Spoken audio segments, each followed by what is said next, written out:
मैं दिल्ली में हेरिटेज वॉक्स करता हूँ, तो मैं कॉन्स्टेंटली उन लोगों को ढूंढता हूँ जिनको दिल्ली के बारे में पता है। भाई Sattar new Delhi like the palm of his hand.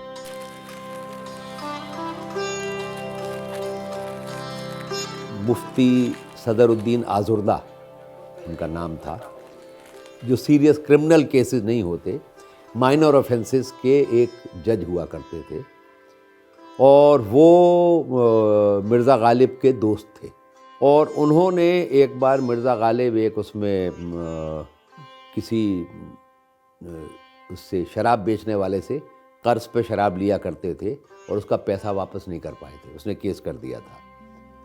तो मिर्ज़ा गालिब को गिरफ्तार करके थाने वाने ले जाया गया, उन पर जुर्माना किया। मुफ्ती सदरुद्दीन आजुर्दा ने उनके ऊपर केस किया, उनके ऊपर जुर्माना किया। हाँ, और ही न्यू कि गालिब के पास तो पैसे हैं नहीं, अपनी जेब से वो जुर्माना पे कर दिया, so that Ghalib could go back home instead of going to jail. तो उनकी कोठी कौन सी है? बहादुर शाह जफर के ग्रैंडसन किस कोठी में रहते थे, किस घर में रहते थे? वो मिर्ज़ा खजिस्ता बेग, जब वो घर बिल्डिंग टूटने वाली थी उससे 2 दिन पहले मुझे भाई सत्तार वहाँ लेके गए। So he knew the city like this. Little interesting things about the city, के मोहल्लों में कौन कहाँ रहता था, which poet lived in what area, कौन किस इलाके में रहता था, ये सारी चीज़ें भाई सत्तार को पता थी, because he loved the city. Abdul Sattar, पुरानी दिल्ली के पुराने साहब, जिनसे उर्स, मुहर्रम, दिवाली और नए साल के मौक़ों पर मिलना तो मुझे याद है, मगर उससे भी ज़्यादा यादगार है उनसे पहली बार मिलना। साल 2020 का वो दिन जब उनके लाइब्रेरी से कम ज़ईफ़ गली पहाड़ी इमली में एक संकरी सीढ़ी मुझे इस शहर के इतिहास के करीब ले गई। सत्तार साहब के इस छोटे से कमरे में दिल्ली के बारे में किसी को भी एक नई बात मिल ही जाती। उर्दू के शौकीन, शहर के मुलाजिम, इस शहर के बारे में दिलचस्पी रखने वाले उनसे किसी मोड़ पर जरूर टकराए होंगे।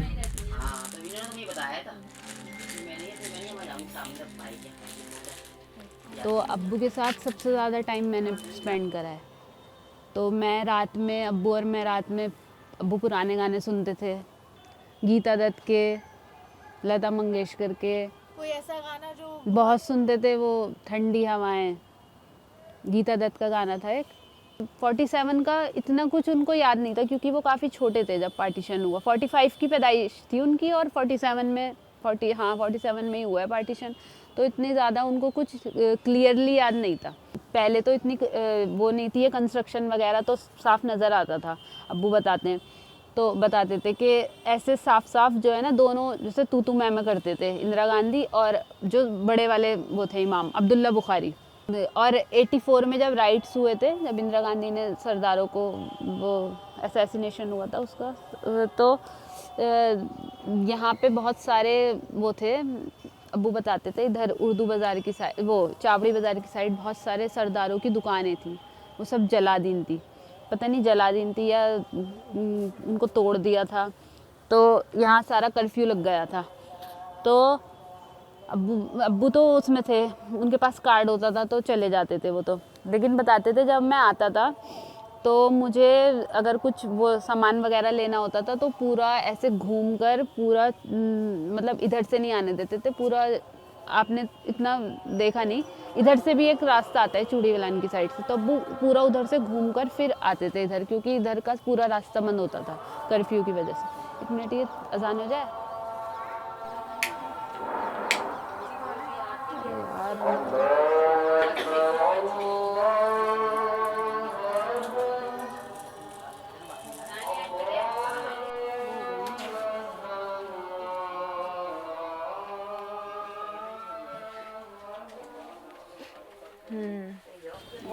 हमारे में नमाज से पहले ना वज़ू होता है, वज़ू।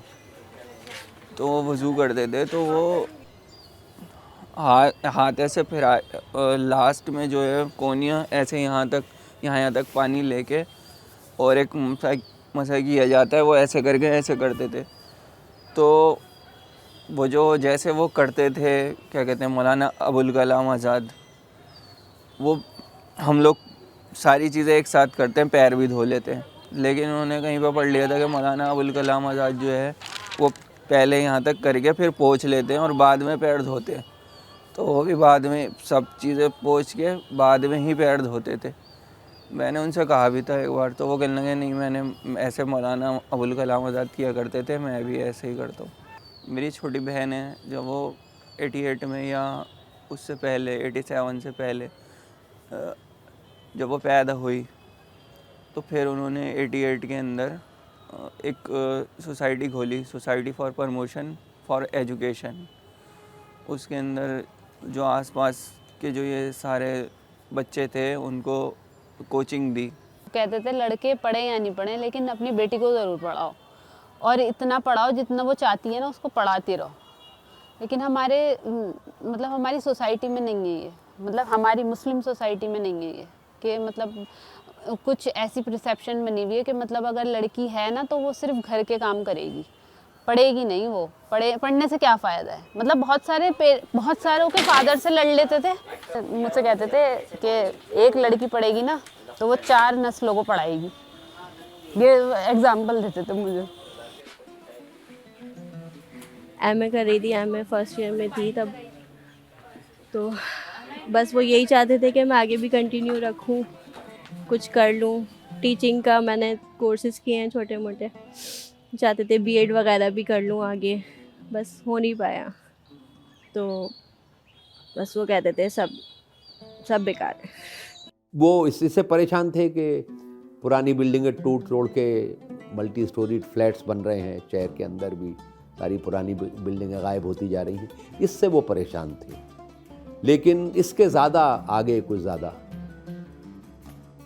हम भाई सत्तार के हवाले से बात कर रहे हैं, लेकिन हम एक्चुअली इस मुल्क में कौन कदर करता है?